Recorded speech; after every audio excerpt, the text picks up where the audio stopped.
Hello everyone, and welcome back to the channel. Today, I'm working on a microwave that stopped heating food properly. After opening the microwave and performing an inspection, I quickly found the problem.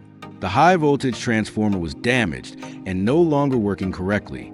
You can see that the transformer winding has failed, which prevents the microwave from generating the high voltage needed to heat food. When a transformer fails, the microwave may still turn on. The light may work, and the turntable may rotate, but the food won't heat properly. Since the transformer was beyond repair, the best solution was to replace it with a new one. I removed the damaged transformer and prepared the replacement unit. Next, I carefully installed the new transformer into the microwave and secured it in place. After that, I reconnected all the wires exactly as required. Proper wiring is extremely important because microwave high-voltage circuits can be dangerous if connected incorrectly. Once everything was connected and inspected, it was time to reassemble the microwave.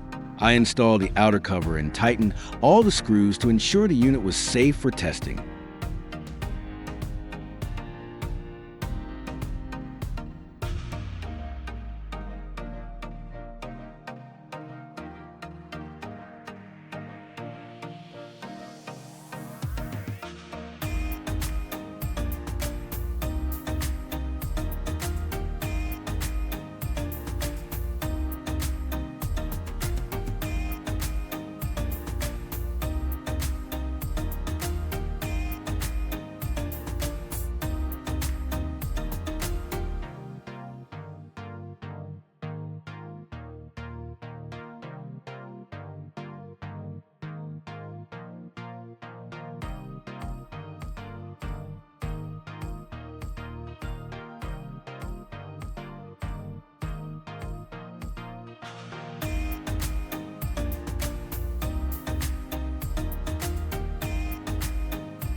Now for the moment of truth.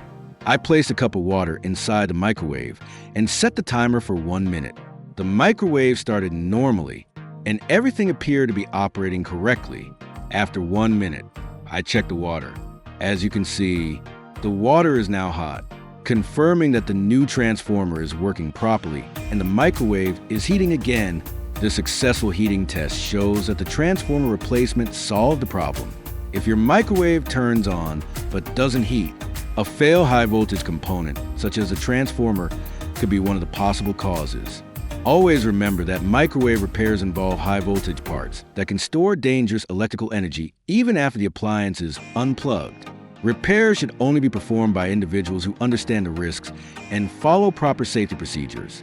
Thanks for watching. If you found this repair video helpful, be sure to like, subscribe, and turn on notifications for more appliance repair and troubleshooting content. See you in the next video.